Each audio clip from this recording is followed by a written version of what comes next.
cerita kemungkinan kestaan program direksi cerita bagian dan lebihnya. Oh, aman bonus. Aman bonus.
Sorry.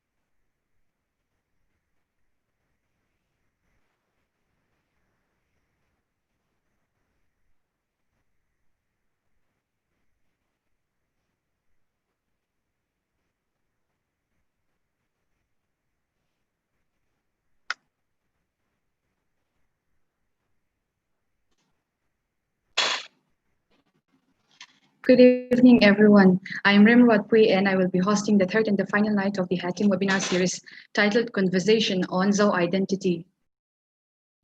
Tonight, we are honored to have Professor Larindikiti Phan Ai, Department of English, Mizoram University, and her topic will be a brief linguistics characteristics of Zo language and analysis from Mizo.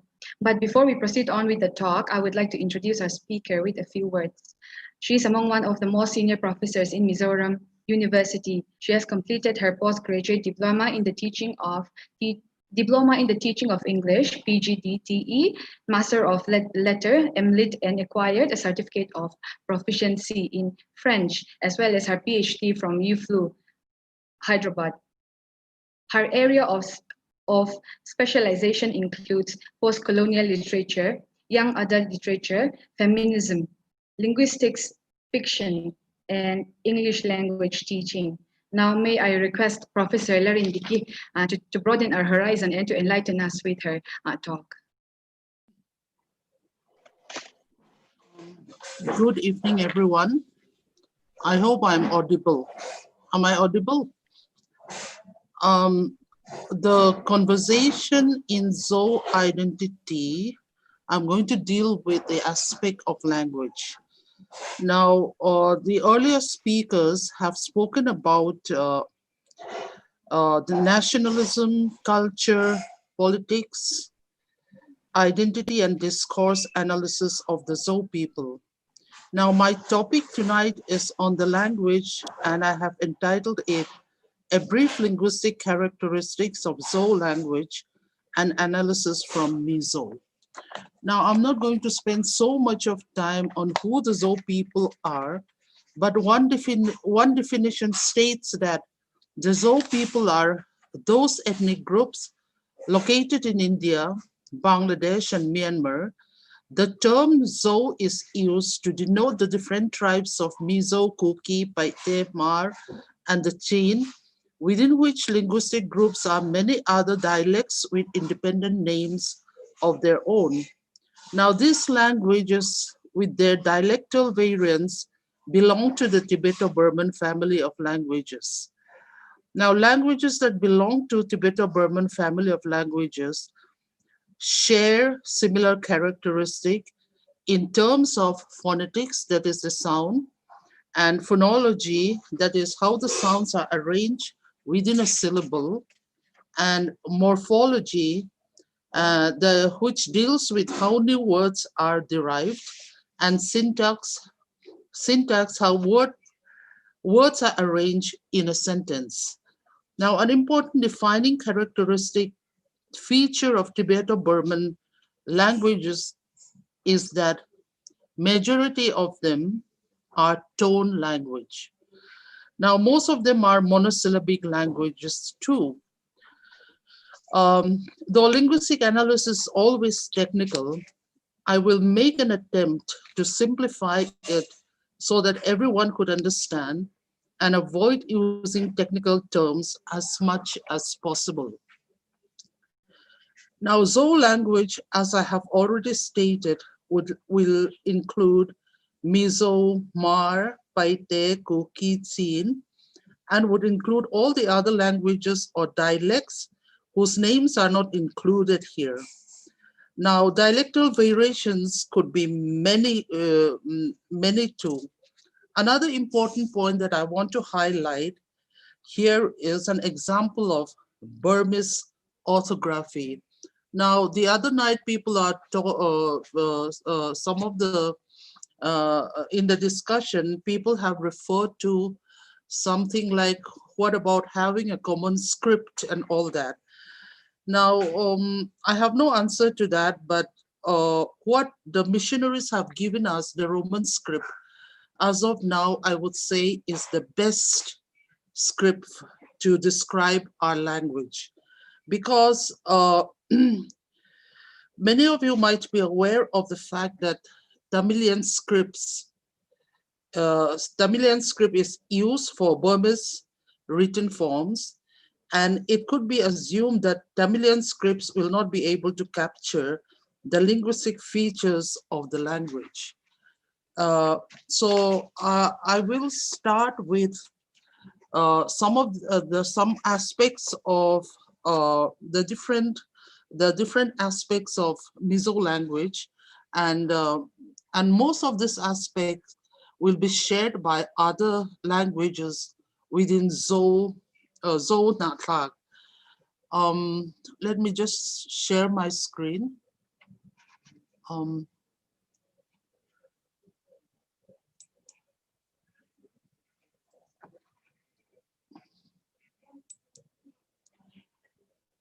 First of all, I'm going to look at, I hope you can see it.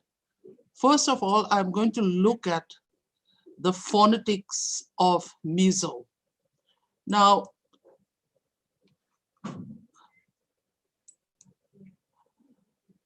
here I have written it in, I have not used any phonetic symbols, but I have just used it according to our orthography.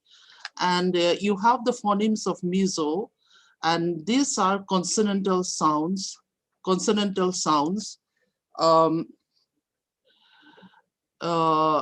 B, to, and then you have the ch and the d and the f and the h, and then you have the sh and ka, k, la, la, ma, na, and then you also have ma, na.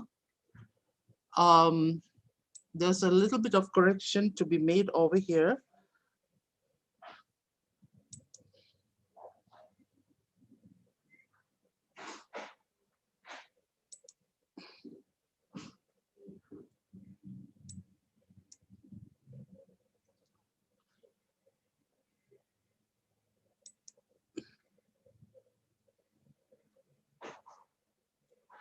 Now, these are the consonantal sounds of Mizo. and you have the p sound, and you have the aspirated form, the p and the r and the sa, and then you have the t and the aspirated form, th, and I have represented t sound as tr. Now I want to spend a few minutes on this, because today most people often write t as tr, right? Now this sound is not at all, this sound is not at all a consonant cluster. It is t, t, t. Now it should not be represented as tr.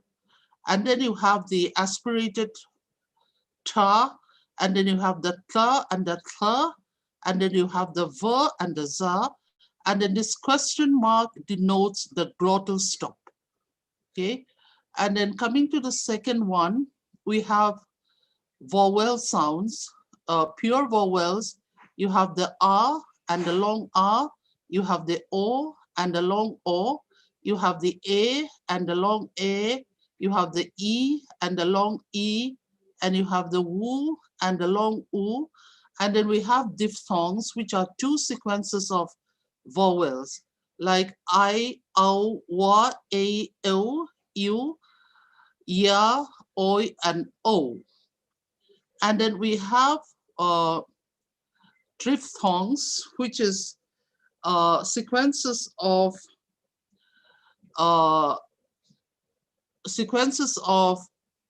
vowels, three sequences of vowels.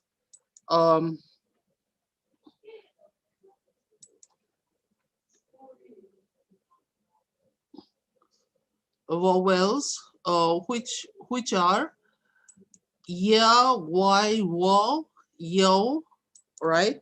And these are the basic sounds, both the consonantal and vowel sounds of Mizo. And most of the Zo-Nathak languages, I'm sure, would also have this. Now we all know that Mizo is a tone language, and so are the other languages in the under what we call the Zo language. All right. Now there are four basic tones in Mizo. Lei is high tone, and then lei is low tone, and then you have the pa, which is mushroom, rising tone, and then you have pa, which is falling tone. Now there are homophonous tones too, whose meanings can only be understood in context. For example, lei and lei, we all know what lei is. That is a tongue. Lei is something which is slanting, right? So these are the tone that we have, and I'm not too sure whether either Par or Paite or Kuki have other more tones than Mizo, but as far as the Mizo language is concerned, we have four basic tones, where we also have what is known as homophonous tones. And then the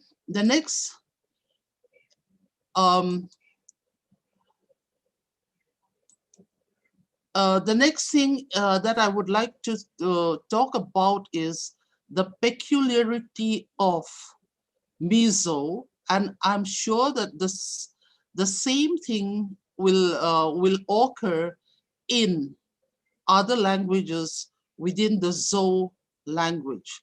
Now we have voice and voiceless sounds, which are distinguished by whether the vocal cords vibrate or not during the course of the production of the sounds. Now, for example, for the sound ka, when you produce the sound ka, the vocal cords do not vibrate, all right? But for when you produce the sound ba, the vocal cords vibrate. And so if the vocal cords vibrate, then it is a voice sound. And if the vocal cords do not vibrate, then it is a voiceless sound. Now, what is peculiar about Tibeto-Burman languages is that in all the languages of the world, nasal sounds are all voiced. Nasal sounds are all voiced.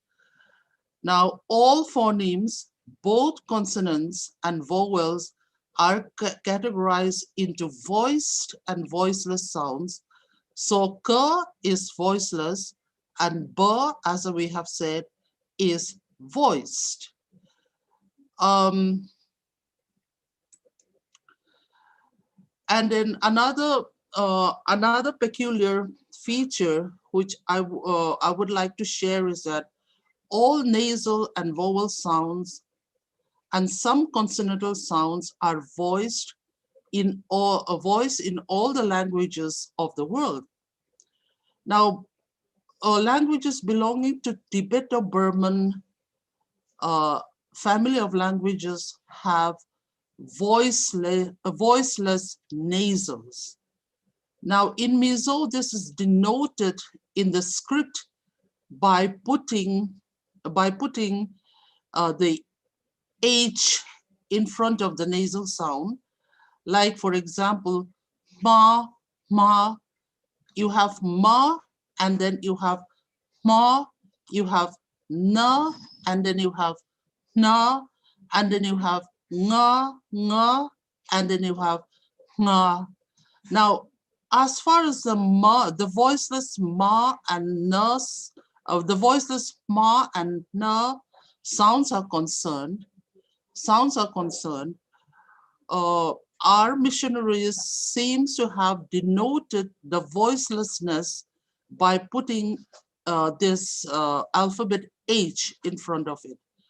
Now, what is happening today with the nga sound is that when the voiceless nga, for the voiceless nga, we still write it as nga and H, as if it is aspirated. But this is how it should be written, H and then nga, H and nga, because this indicate the voicelessness of nga sound. And then coming to the next one, I would like to look at the Mizo phonology. Now, phonology, unlike phonetics, phonetics deals with one single sound unit, and phonology looks at how sounds are arranged within a syllable, within one syllable, right? How sounds are arranged within one syllable. Now, in Mizo, all the sounds could occur in syllable initial, that is onset position, but in the final, that is the coda position, only some sounds are permitted. Now, there's a number of controversy these days regarding the glottal stop here. Let me first of all give you the examples, and then I will deal with this controversy. Now, for instance, in the final position of a syllable, you can only have pa, ta, ka, ra, la, ma, na, nga, and the glottal stop, which in the orthography is represented as H, are allowed to occur in the syllable final position. Now, it must be noted that the H in the final syllable is a glottal stop, as in ha, all right? Where the initial H is a fricative sound, as in English, hat. But the final H here is a glottal stop. Linguistically, it is represented by by something like a question mark here, right? Now, this controversy about the glottal stop. For example, when we talk about we, Athitamaya kavan we em. Okay, Athitamaya kavan we em. Putluanga zu a we ple may. Okay, when we put the suffix suffix it with or we ple may. Now there is this group of people who continue to say that you should not put H before right? We but they are saying that it is supposed to be we Now, what is happening over here is that the glottal stop here is like an intrusive sound, because when we produce the sound E and O, we you have to put an effort in order not to pronounce the glottal stop over here. And so they're saying that it is not we it has to be we right? Now there's nothing wrong in putting the glottal stop here, because that is exactly how we pronounce it. That is exactly how we pronounce it. So it is almost like in English, where they say they have the intrusive R, all right? Now, if you have a phrase like America is, now for us native speakers, it is very easy to pronounce America is. But the native speakers will always pronounce it as America is, because between the vowel R and E, there is an intrusive R sound, all right? Although it is not denoted in the spelling or in the orthography, but over here with we and we the glottal stop here is an intrusive glottal stop also. And we have another intrusive phoneme, example of an intrusive phoneme, where when you talk about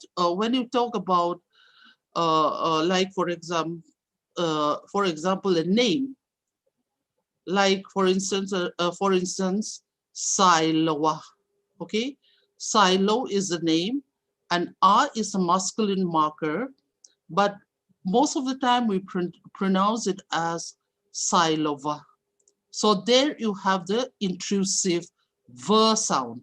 Okay, so languages do have this kind of intrusive sounds being epenthesized when specific vowels come together, right? So so that is the function of the glottal stop here in words like we okay. Now even if you don't write as UEHOM, we would still pronounce it as we Nobody would say we right? Nobody would pronounce it like we but it is we although people are objecting the insertion of the glottal stop here, right? So and then coming to the next one, I would like to look at the mesomorphology. I'm just picking up all the common features of the language here, because even for the common features of the language, because here morphology looks at how words are formed in a language, and there are a number of processes of like this. Like, for example, when you add a prefix to a word, when you add a suffix to a word, and then when you compound, bring together two words together. And then in other languages, you have a linguistic process in word formation like infixes, all right? And most of these languages belong to the languages of the Arab countries. Now, Mizo has many interesting word formation processes, but only one aspect of it will be taken up tonight.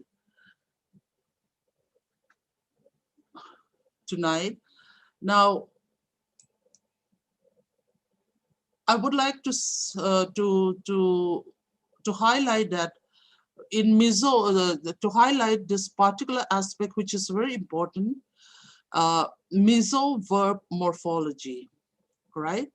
Now in Mizo, and I'm sure that in all other languages under the zone Thak, Mizo, all adjectives could be used as verbs, and they behave similarly when there is a morphological change. Now, morphological changes trigger tone change, deletion and insertion of phonemes too. And I'm going to give you some examples about this because one example of adjectives as verbs, for instance, is lali koramoy. Over here, the adjective moy is used as verb. And then in the second example, kormoy, here it is used as an adjective, right? Now,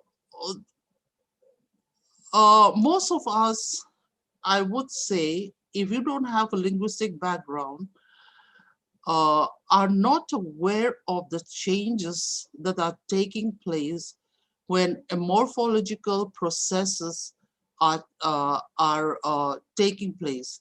Now, there is a tendency to believe that, and there are books published on it also, that Mizo have, more than so many tones, etc.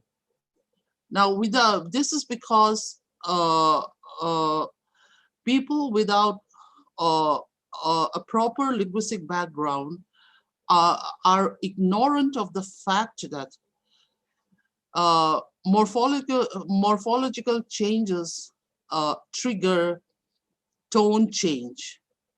And then it also, they are not aware of the fact that it also trigger deletion of a phoneme or insertion of a phoneme, for example.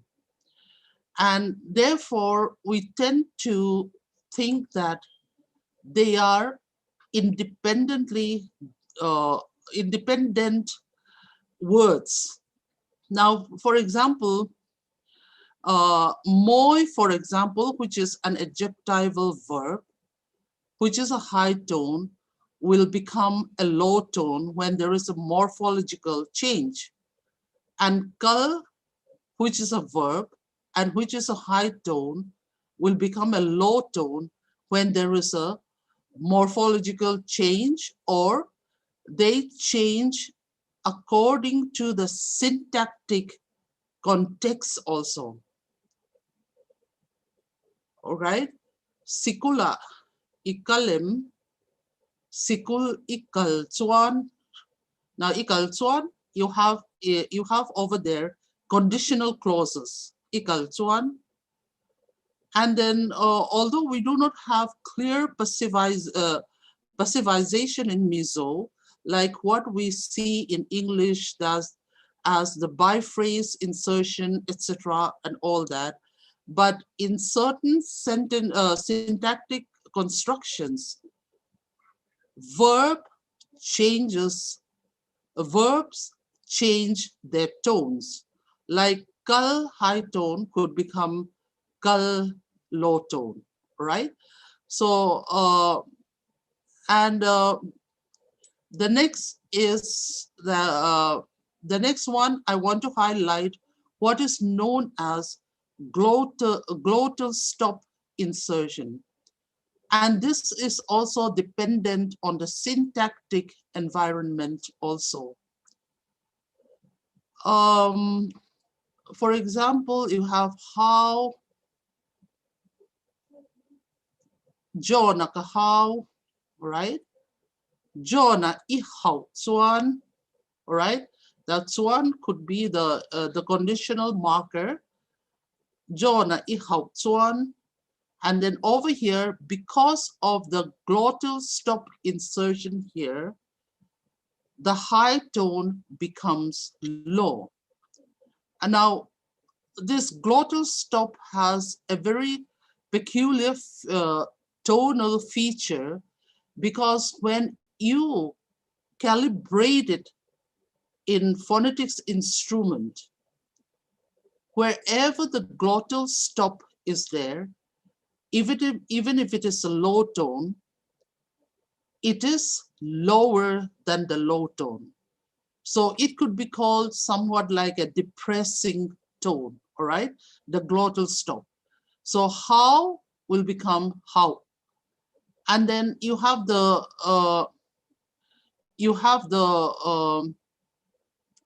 falling tone, nook, all right, which will become a low tone in certain syntactic environment, and then it will, with the glottal stop insertion, you will have nook, all right? Now, nook and nook is not a separate word at all. It's not a separate word in Mizo. Now, nook could be where from nook, the low tone nook is derived from the root verb nu, which is a falling tone, and then when you use it in a certain syntactic environment, a conditional clause or passive sentences, etc., it becomes nu with a so the glottal stop is inserted here and the tone becomes low. And then, for example, another word is tho, which is a rising tone, and then itho to em, ila tho lo chuan, okay, and then ila tho lo chuan, then it becomes a low tone, right? Ila tho lo chuan, it becomes a low tone. And there are many examples, but I'm giving you only this three. And the next would be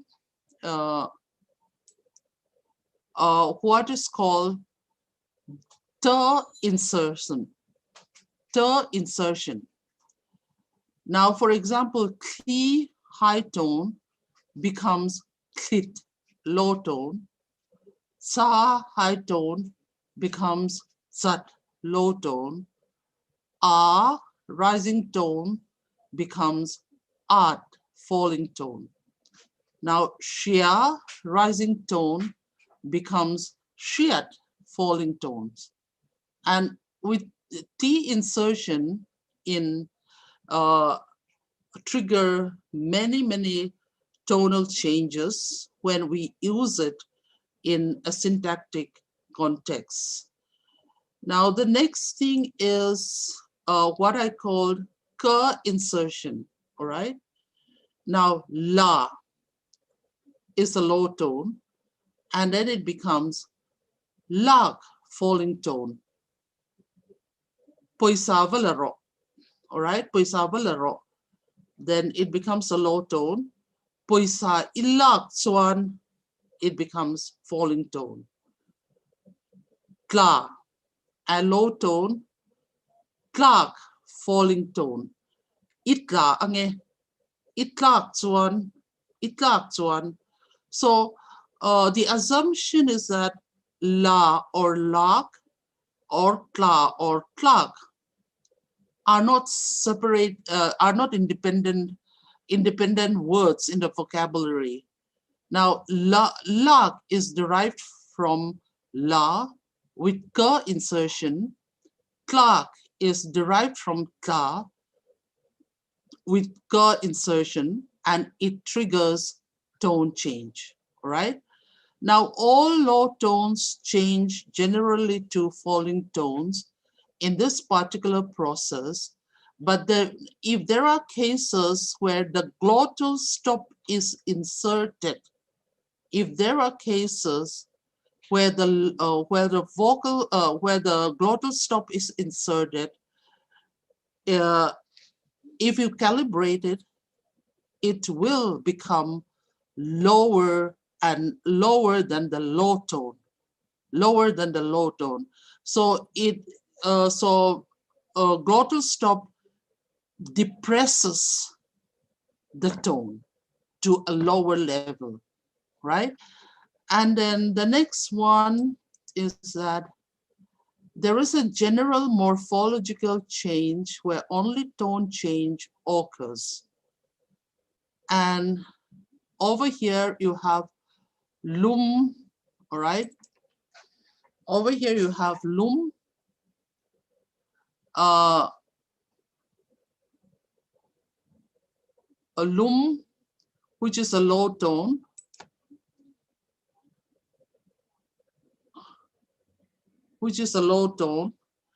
and you have a lum chuan, okay? And then again, it changes into a low tone in according to the syntactic environment. Now, I high tone becomes I. Meilumi I am me. Meilum I hi nuam kati. Right? Meilumi I am me. Meilum I hi nuam kati. And then you have phun rising.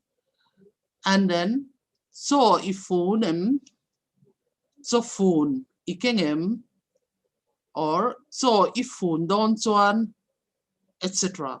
So in this environment, there are no I would say phonemes insertion, but only the tone change occurs. And then in meso, we have no examples of falling tone to low tone, which could be possible, the presence of which may be possible in other languages under the Zo-Nak language. And then another important aspect is that low tone remains low, right? Low tone remains low all the time. And unless there is a glottal stop insertion with the low tone in a specific syntactic environment, low tone will always remain low.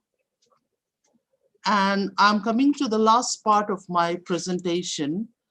That is because I would like to interact more on this. And then I want to talk only one aspect of the syntax of meso, where you have word order in a sentence in meso is subject, object, verb, and not subject, verb, object, all right? Sikula, subject, verb, object, lala, sikula, akal, all right? Not John goes to school. Now, most Tibeto-Burman languages will follow this word order, and this is what made the Tibeto-Burman family of languages different from Sino-Tibetan or East Asian languages. And I have highlighted some very important brief points about the Mizo language, which I'm sure that all other Zonathak, all other languages under the Zonathak would also share similar features. Thank you.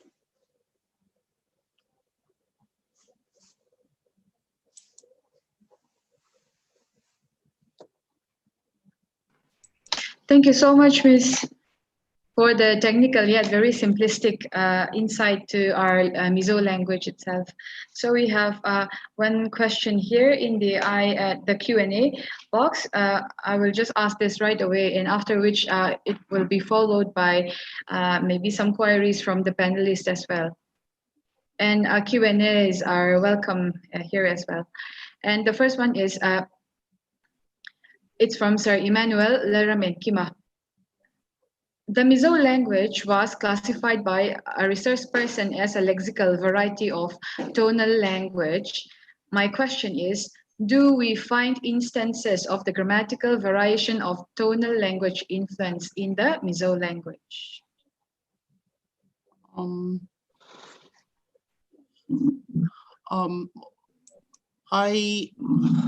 What specific? Can you see the Q&A? Huh? Can you see the Q&A box, Miss? Okay.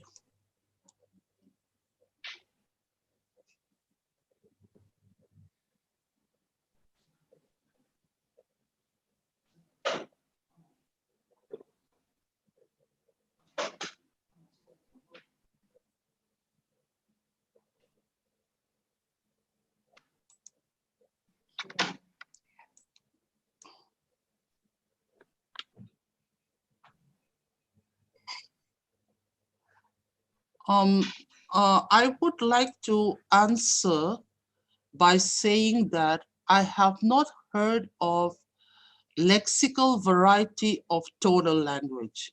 I don't think there is there is a phrase or there is a name like that. And then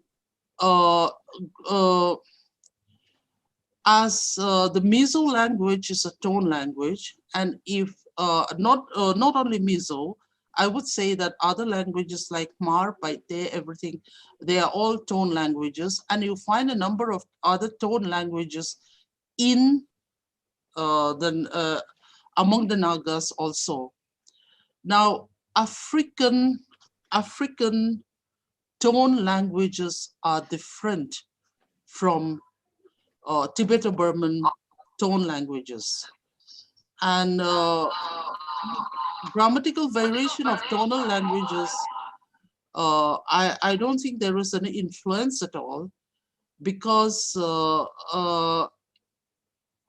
no one, to my knowledge, have adequately described or analyzed the grammar of Mizo language, because most of the time they attempt to analyze or describe the grammar of Mizo language is from the grammar of Hebrew or the grammar of Greek, for instance. And such kind of analysis is wrong. You cannot impose the grammar of another language to describe, you know, another language. You cannot impose, because they are all specific to the language, all right?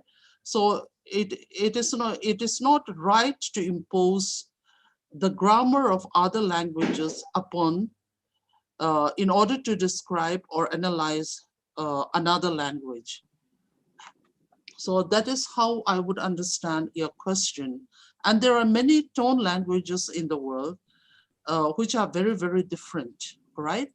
Now, like for instance, Chinese is a tone language, right?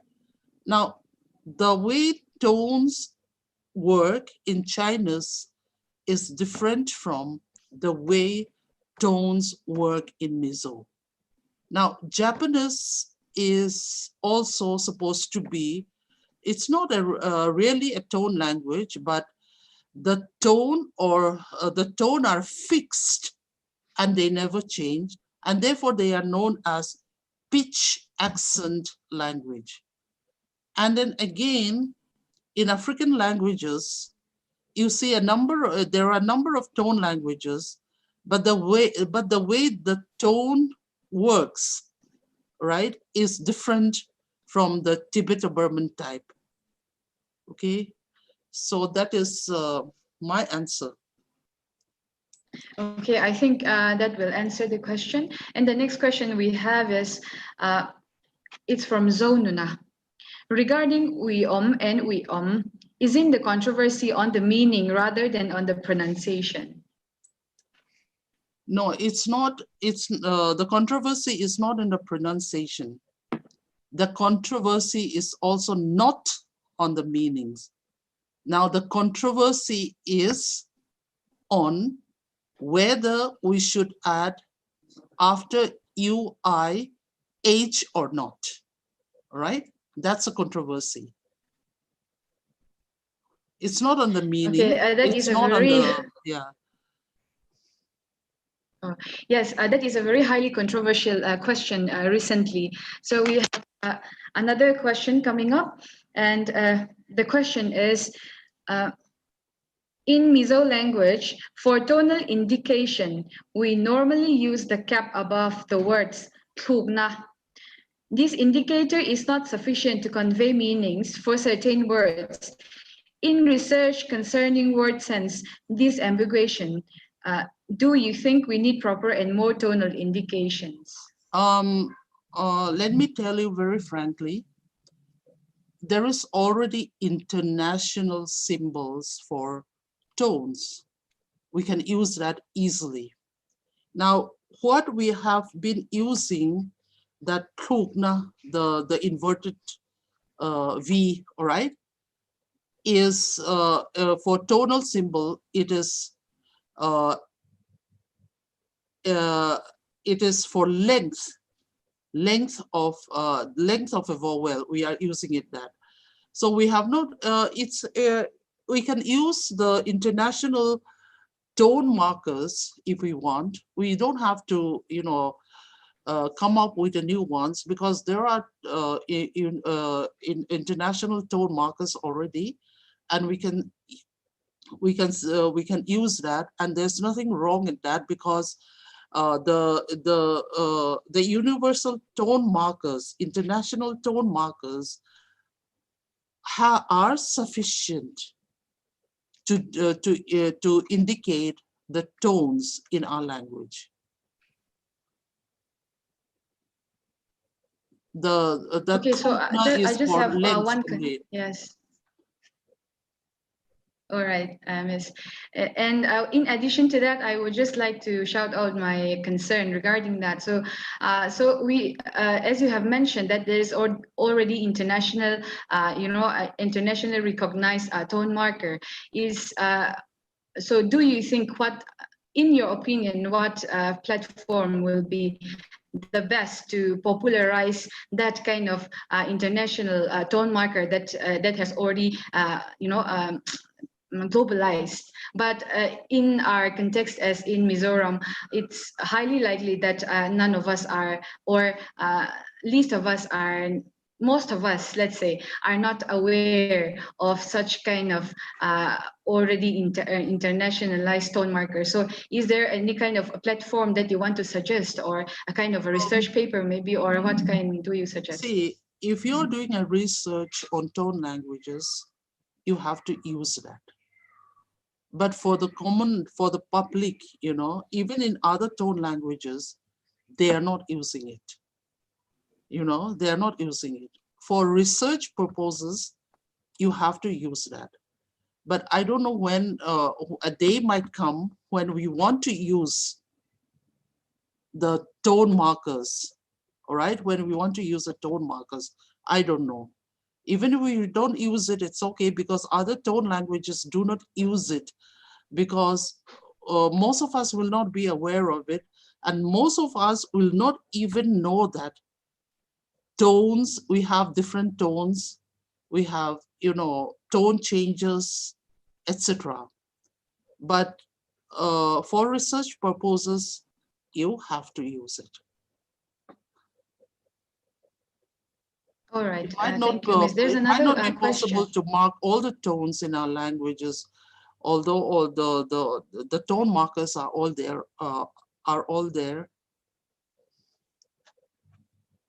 All right. Moving on to the next question, we have one question but two parts. So the first one is a very politicalized question, and it's also a very, I don't know, it's highly debatable, I think. Can we push Mizo as one of the 8 scheduled languages? Oh, I have no, we have been trying, we have been pushing, but till date, we have not been successful. Perhaps. All right, thank you for that. Yes. In the near future, perhaps. In the near future, perhaps. All right. So the next one is, can we push for language having our own script? I think this Roman script that the missionary had given us is adequate, according to me, because those missionaries, I feel that, must have had some knowledge of elementary linguistics at least, because in order to differentiate between the nasal, the voice nasals and the voiceless nasals, all right, they have used H as an indicator. So they know that there is a difference between voiced and voiceless nasals in Mizo. So we don't need to, because what other scripts can we think about? We cannot, because look at the Burmese language, all right? It's all written in Tamilian script. They're using Tamilian scripts because once upon a time, Myanmar used to be a kingdom of the Tamilians, right? So they have used their script in order for Burmese, and I don't think that the Tamilian scripts will not be able to capture the many features of the Burmese language, because it's not for because they don't have the Tamilian is not a tone language. So I don't think we need to try and have, you know, a new script for us. And the Bengalis, somebody has tried writing in Mizo in Bengal using Bengali scripts, and that too has failed, I think, to my knowledge. So, Miss, this brings me to one question that I have in mind. A book written, I totally forgot the book, but it's written by our BCM pastor, PC Lianzuala, and in where he said that our Mizo script was, inspired by Hunterian transliteration. What is your take on this? No, Hunterian transliteration is always like, that it's a Roman script. Whether it's Hunterian or not, or, it doesn't make any difference at all. So I think that kind of assumption, I don't think is important at all, because we have the Roman script now. Whether it is influenced by the Hunterian, etc., I don't think that's important at all. All right. So let's move on to the next question. If tree cannot be used for tree, what should be used? For example, the name Nilchan Pui, should we expect everyone to understand the difference between tang as in stuck and chang as in trying hard? See, we already have the T alphabet, right? In the Mizo alphabet, isn't it? I have not used it over there because I have not used it in my slide because I don't have the Mizo script in my computer.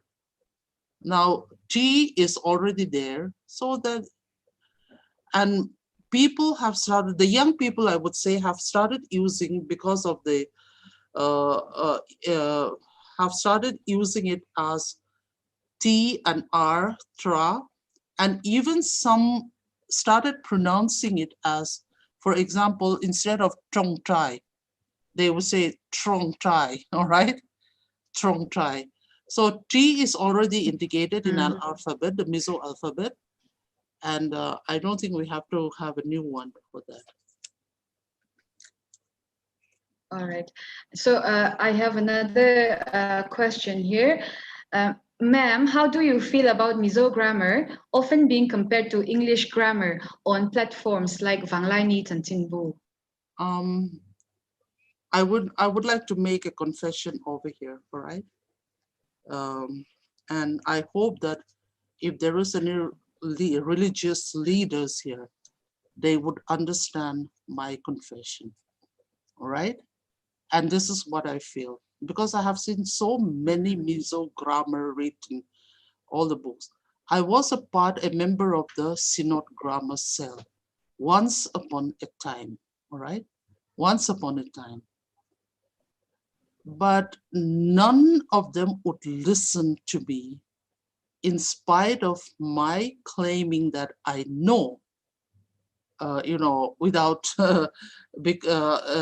I know.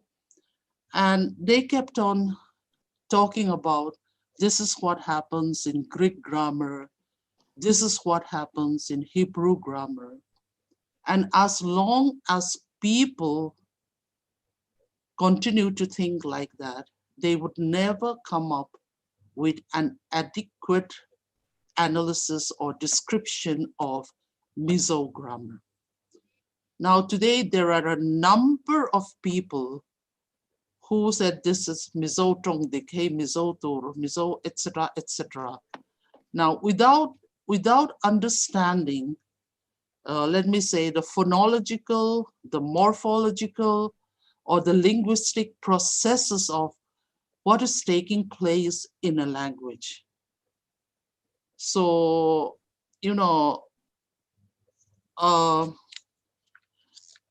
it's whatever grammar books that we have, I would say is still full of shortcomings, and it's not adequately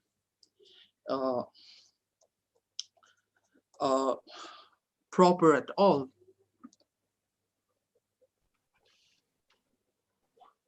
You cannot impose. For now, that's okay. You continue. All right, Miss. So I would now like to ask our panelists, as this webinar itself is a conversation. So if there are anyone from the panelists who would like to, ask some questions or who would like to contribute.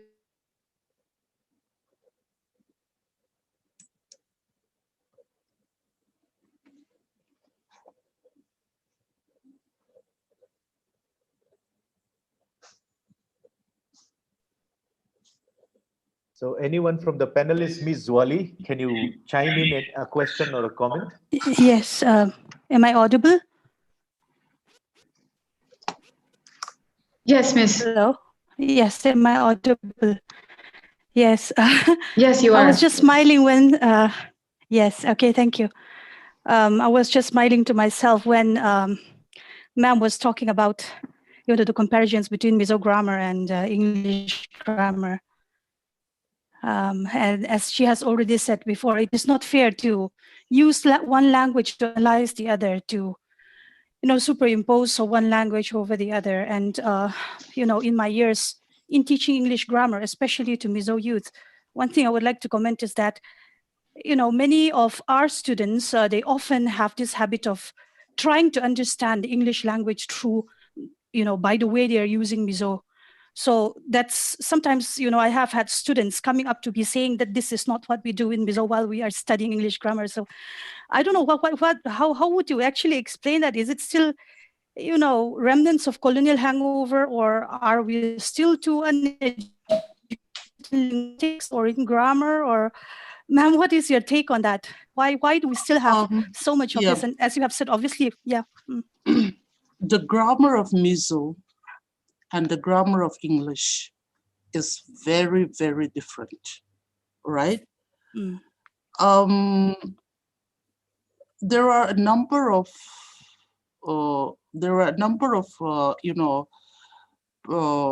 aspects where a Mizo learner of English would have many problems. Number one, we don't have tense in Mizo. We only have aspect markers, right? We don't have tense in Mizo. We only have aspect markers. And then the grammar is so different that as I've said already, for instance, most Mizo words are monosyllabic, right? Now, I would say they are asking those questions because of ignorance. I would say that it's because of ignorance. Now, today, some people who think they know Mizo language, sometimes it's very painful, right? For example, nui, for example, that is love, nui. If we say note anui, all right? Note anui. Nui is intransitive, right? Intransitive. And then intransitive. Now, if we are going to change an intransitive verb into a transitive verb, we need the suffix ti, tinui, isn't it? So many people, but we do have a separate word like ti, which is equivalent to do or work, etc. But some of these so-called grammarians, all right, seems to confuse this by saying that ti, when it is used as a prefix, without knowing that it is used as a prefix, that it should be separated from the word to which it is prefixed. So that is a whole lot of confusion is taking place now. That is a case, and students, of course, would continue to ask because English and Mizo are very, very different, right? And they will always have problems with tense. They will always have problems with like passivization, complex sentences, and all that. They will always have it because it's not innate in us to have innate in us. Those aspects of grammar which are there in English is not a part of our language. Very true. So, ma'am, so more or less, it's more like saying that, if our ignorance on linguistics itself is actually giving problems even to orthography of the language, right? Yeah. When it comes to prefix. Why do we have the letter J? In Mizo, we don't have J, all right? Exactly, yes. It's Yes, pronounced as Z, all right? As Z. Why do we have G, ek? Why do we have ek? Why do you use that letter in our writing? Unless it is for ng sound, all right? But J is totally out of place in our language because we don't have A, O, B, Cho, and all that, but J, K, L, M, all right? There is no sound J in Mizo. So, ma'am, why do you think we still use it? I don't know. Use the word. Because especially, I think yes. Basically, I feel that with due respect to our religious leaders, all right? In the Bible, it is translated Jehovah, Jehova. So we use the word, the English J there, all right? And that is, I think that Okay. is because J continues to be in our alphabet. Now, if they had known that there is no J sound in Mizo, they would have used the word Z, okay? Because we pronounce it as Jehovah, right? Exactly. So sometimes, you know, when you have, when, you know, how the church is so powerful, and then when they said, perhaps we don't have J in the J sound in Mizo, perhaps when they decided to do away with that in the alphabet, you know, maybe that would be the day when we don't have a J in our alphabet, because we don't have a J sound in Mizo.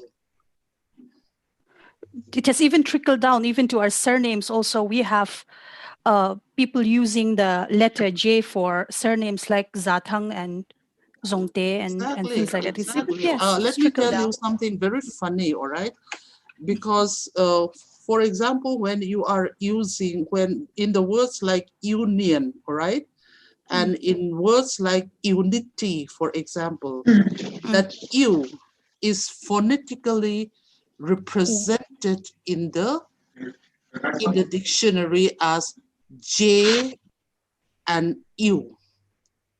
And it is not Jew, all right? U is represented phonetically as J and U, all right? And it should not be pronounced as Jew, all right? It should not be pronounced as Jew, but it should be pronounced as U.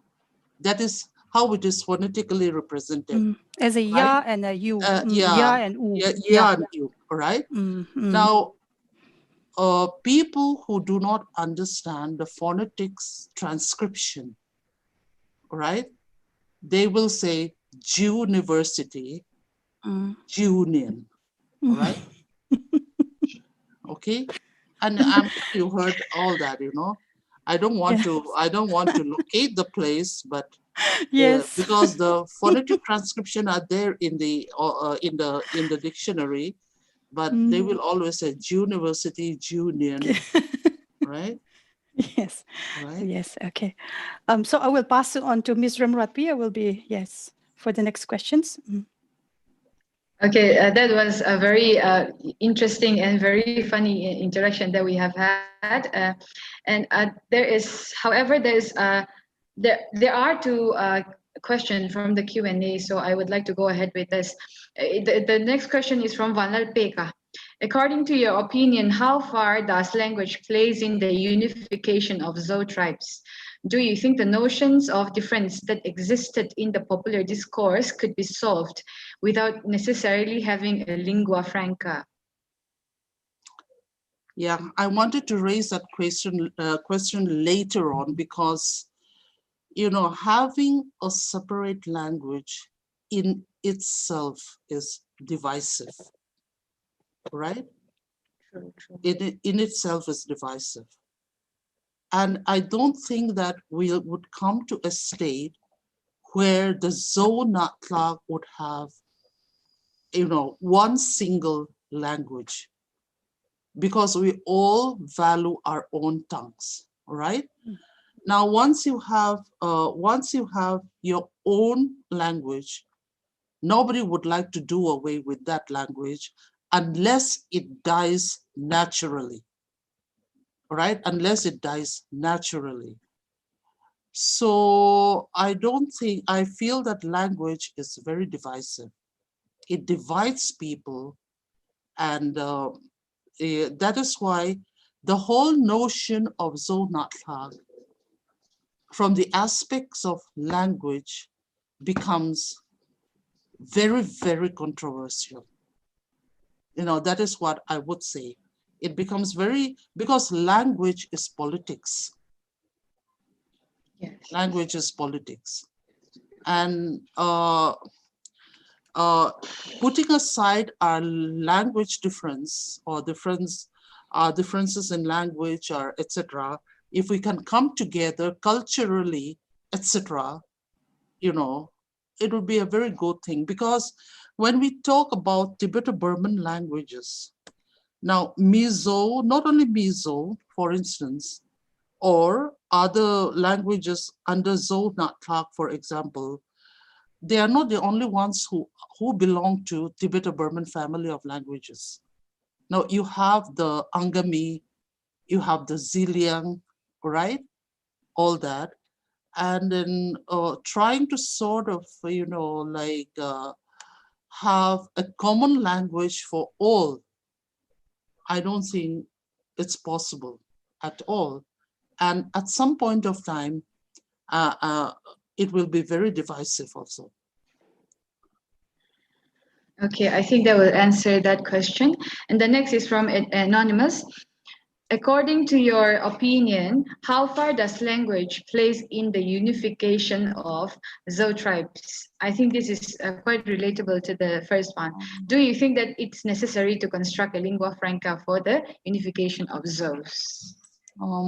I don't know. I don't think we can construct or we can evolve a lingua franca for unification, or unification for that matter, because I have said that language is politics, and nobody, any sub-tribe or any whatever, no one would like to, just throw away their own language or dialects or whatever. And I don't think it will be possible ever, to do that.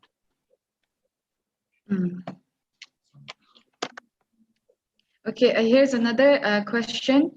Miss, can you just open? Which dialect among Zo language has maximum similarities with other dialects? With all differences and similarities, is Dulyan dialect the most progressive?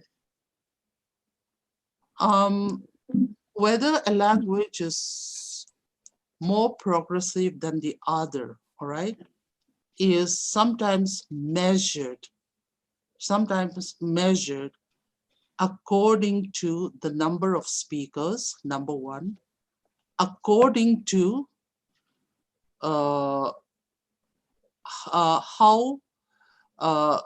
according to the number of documentation that you have, that is the writing, the books, right? So I don't know, I have no statistics on that, all right? But as far as the Dulyan Mizo, as I would say, is concerned, I think they have more written books than the other tribes, all right? So that's, if you look at the history of English also, why is this Celtic English, came into prominence? It's because of the printing press. It's because of the printing press, right? And more documentations are done in that language, more writings are done in that language, and therefore it becomes, more popular and more superior in a way than the others. So that basically means that the progressiveness of a language highly depends on the literature as well, right? Yeah. And okay. how many speakers are there? Yes, yes. And also there's another question. Given the scarcity of our vocabulary, is it reasonable or possible to make a hybrid language that consists of all the Zo Natlak dialect to enrich our vocabulary? I have no idea. I really have no idea, because in Nagaland, they have this common language called the Nagamis, all right? All right, Nagamis. But in our case, I don't think we need to have such kind of hybridized language, taking small things, features from different languages. I don't think we need to have it, because I don't think we will have it also. I don't know what we mean by hybridized language, because if you look at Mizo also, language is always changing, right? It is dynamic, it is always changing. And there will come a time, right? There will come a time when we may not speak the Mizo that we speak today in the future, because we cannot do anything about it. Because let me give you one or two examples on this. Now, some people would like to change. They don't like the word Meizia, right? Meizia, right? They want to change it into Minu, isn't it? Now, such opinions are there, but language change, really depends on the users. You cannot legislate it. The assembly cannot pass a law saying that from now onwards, Meizia will become Minu, right? It depends on the speakers. And then later on, there might come a time when we do away with the word Meizia, right? But we may not use Minu. We may be using other words for this, other words also for this. So for example, in English also, like if you know the history of English language, for example, Villian, for example, you know what it means originally. It means a village people, right? But today, what is a Villian? He's an evil man, isn't it? So it changes its meaning, it changes its usage also. Okay, I talk about the language being the dynamic. It reminds me of David Crystal saying that he said that the only language that is not changing are the dead ones. I think he truly said the facts that language is dynamic. So we have quite a number of Q&A. Now I think tonight's talk is quite, thought-provoking, so that people are dropping more questions. The next one is from Dustin Lalkuya. What role does geographical location plays in enriching Mizo vocabulary? Dustin, I don't think I can answer you that, because language doesn't depend on geographical location, right? That's one thing. And language, but mixing, code switching, as you would say, for example, in Mizo, we often said that light kahan off there, and there's very little Mizo there. Now that is a case of code switching. Now, if you are located in another geographical area, and if you are a speaker of a Mizo, maybe perhaps you may have the tendency to code switch, all right, with that language where you are located with Mizo. And then it's happening everywhere. It's happening like, especially among the young people, it's happening. And then there will be a time when because if you look at the English language also, for instance, now English tea is different from Indian tea, okay? English tea is different from Indian tea. Now, they don't have a word for Indian tea. So they have added the word chai into Oxford University.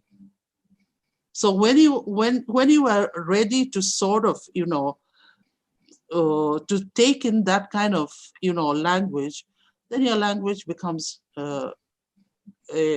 enriched. Okay, I think that will answer the question. The next one is from Lalmatswana Kolshing. How do you think the subject of linguistics is important to be put into the Mizoram educational standard before being into bachelor degrees? Our geographical location is very, very important. as far as languages are concerned, because eastern side we have Myanmar and very near to Thailand and China, etc. And then if you go to the southern part, you have so many other tribes whose language have not been, explored at all. In the western side also, the same thing happens, right? If we have a language center for studying all this, I would not say dying languages, because they are not dead. The only thing is that they have not been explored or described or analyzed at all, or recorded or documented, right? So it's very important as far as our geographical location is concerned. But I don't know why the policymakers are not thinking about this. I would like to ask maybe from the panelists if they want to contribute, or I have a query or any kind. Dr. Sam or Dr. Zonuna, if you have anything to add on to that. Would you like to add on to that, or any kind of query? Dr. Zonuna, let's say.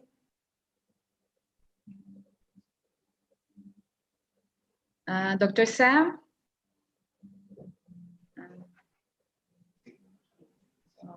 I think they have a kind of a technical issues. So I think this has been quite an interactive session, and I'm very glad that we can have this kind of interaction regarding our Mizo language, which has lots of youth are having the kind of doubts and questions regarding our language itself. So there's another one coming up. We'll just do this one last time for the last, and we will come to the end of our session. And for the last question, this is: some people think that translating English words that are common in our everyday life into Mizo will enrich our language. What's your take on that? That is in a sense very true. Okay. But I don't think we can always translate an English word or words into Mizo. Now, what I like about All India Radio is that for power, electricity, they call it Kolpeta, all right? I think that is a good thing, but we cannot always translate it into Mizo, all of it. But this Japanese, for example, have this habit of translating English into Japanese. And I don't know how far they are successful, but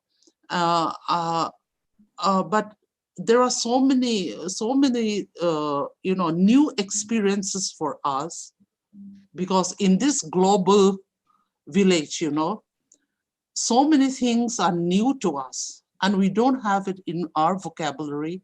For example, election, politics, for example, and quite a few of them have tried, which are quite bizarre in a way, I don't think it's possible to translate all of it, but if we can come up with a very acceptable kind of, translation, it would enrich our vocabulary. That I feel, because there's so many things, our new experiences, it will take some time, before we could translate or use a Mizo equivalent for that. And I also believe that the important factors that contribute to the English language as a very let's say rich language, which is widely spoken worldwide, we can say that the fact that they are borrowing words from Latin, Greek, and French and all that are contribute to that facts, I think. So Yeah, in Mizo we have this. Yes, please go on, Ms. we resist this kind of borrowings in as far as Mizo is concerned, and we also, object to change, right? Because let me give you one example. What is borsom, all right?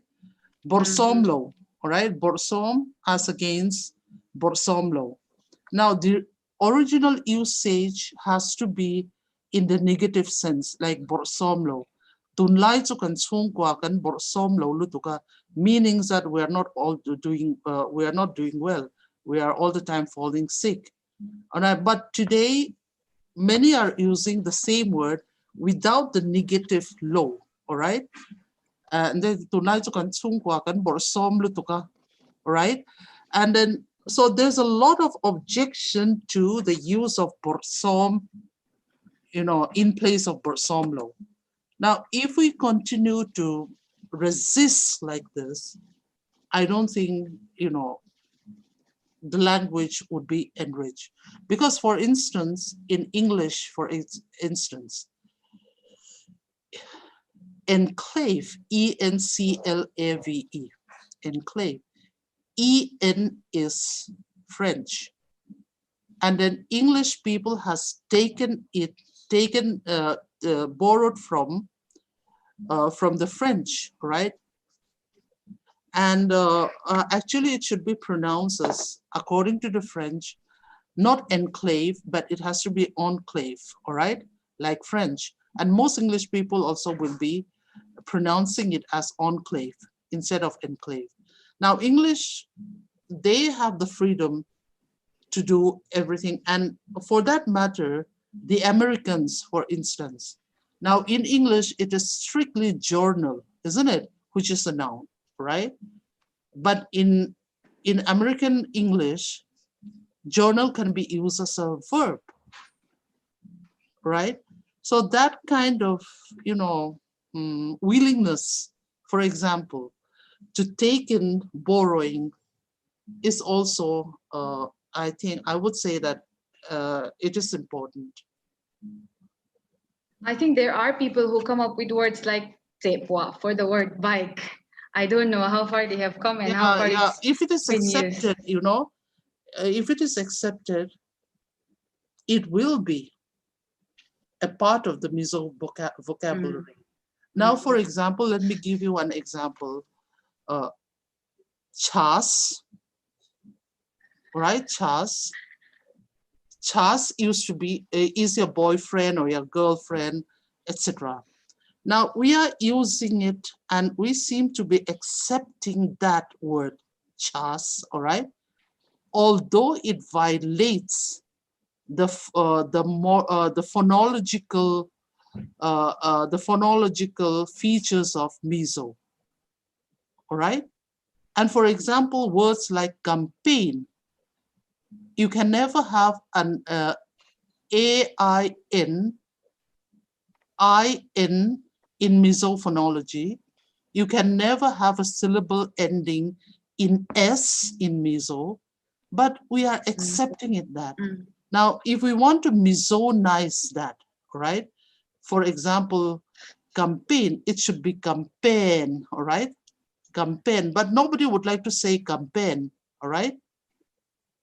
But we are accepting the word chas, for example, right? Because the syllable ends in S. No syllable in Mizo ends with S. So it's like that. So, okay, Miss, I think that you might be very tired from all the talking, but this is for the final, the real last for this question. We have one.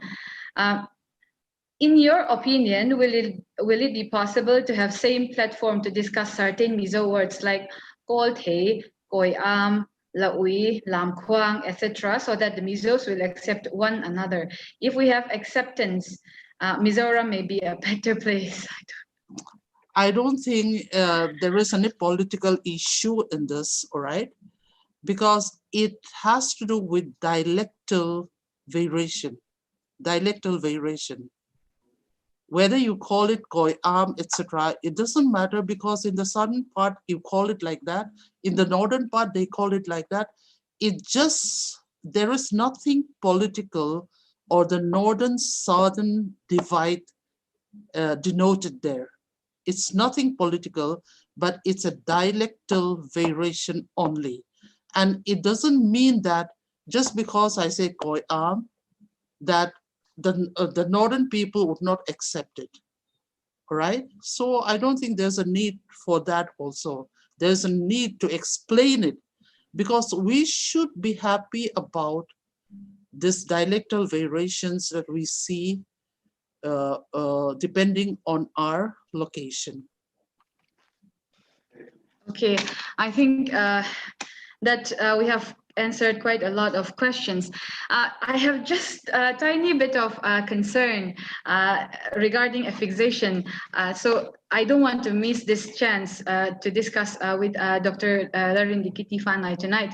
I just want to ask your opinion regarding circumfix. I don't. Technically, Mizo language is not. It has not been said as having a circumfix. As so for the non-linguist, I think a circumfix is something to do with the exist. To do the addition of the prefix and the suffix simultaneously. So in words like in mangay na, we write it as one word. So what's your take on this, Miss? Do you think it's a circumfix or it's just another suffix or prefix that comes into it? We have never been classified in this manner.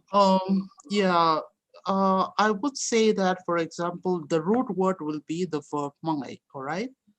And then when you want to nominalize the verb mangay, you add, you add na, the suffix na, and then mangay na, all right? And then if you want to talk about the reciprocal love between two people in mangay na or one another, all right?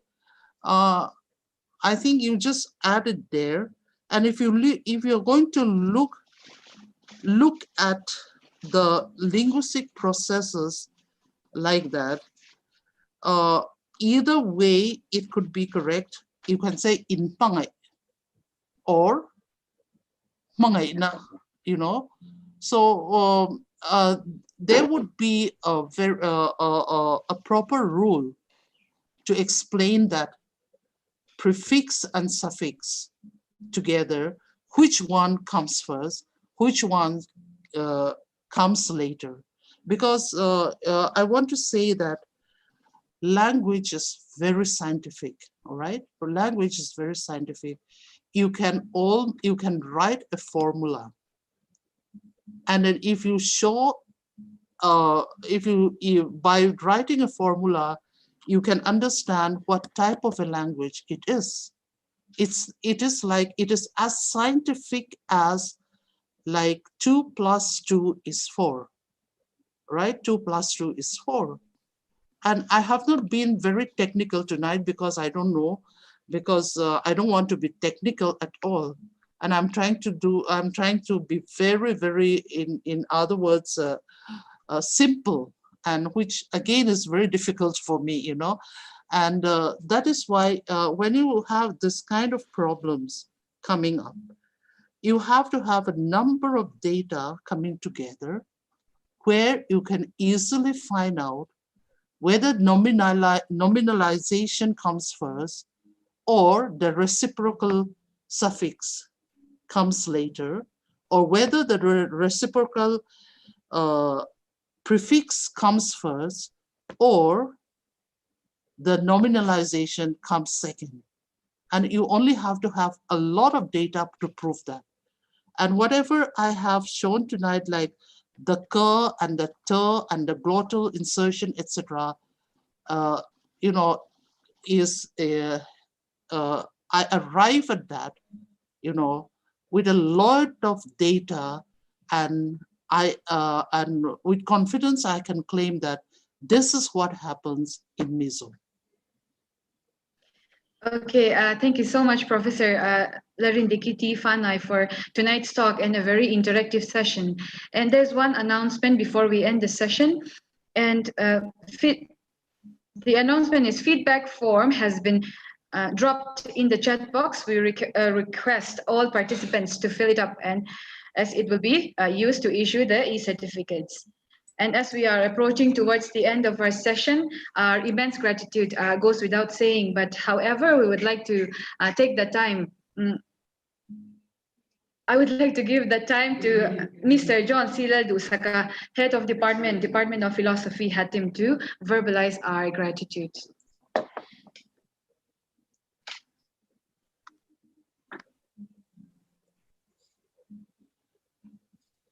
Okay. Am I audible? Okay, thank you. So let me begin this way. When the wheels fell off the world in the beginning of the year, due to the pandemic, life as we know it was changed. Doors to the institutions were shut down and social distancing became the new normal. We retreated back to our homes and found new ways of connecting with each other like we are doing right now. So first of all, good evening, everyone. Webinars have proven to be an effective way of continuing academic discussions. And however, organizing a webinar, even though is more effective and efficient, low cost and more extensive, comes with its own set of challenges like internet connection, electricity, and computer system, which can go wrong at any given of time. So coming to the successful completion of the webinar, it is my immense pleasure to deliver a humble vote of thanks and staying true to the spirit of counting blessings during this pandemic. I, on behalf of the organizing committee, would like to extend a heartiest thanks, first of all, to our principal, Vuansang Vanchong, who has been a constant support during the preparation and execution of this webinar.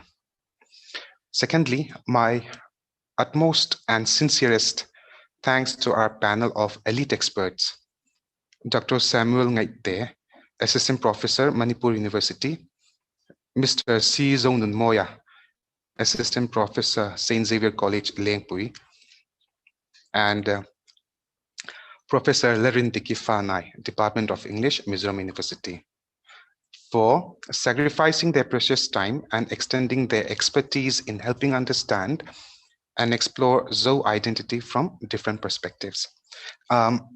This is just the beginning of our explorations, and you have all paved a way and contributed immensely in piquing our interest and deepening our understanding and views on this essential academic notion of self-awareness and identity. Of course, my humble thanks goes out to the SDPO office, Lunglei, for granting permissions for conveyance during this nightly curfew brought upon us due to the pandemic. Next, our attendees, most of which are students, who after a long weary day of attending online classes, log back in for the webinar. You are the most important people, the attendees, in making this webinar series a success. Not forgetting our technical team, Mr. Van Langhaka and Mr. H. Lalwatkema. Without their support, our webinar would not have been possible. So we extend our heartfelt gratitude to our technical team again. And lastly, an unformidable thank you to the Almighty for overseeing the preparation and execution of this webinar. Once again, a very heartfelt thank you to you all. And with this, we come to the end of the webinar.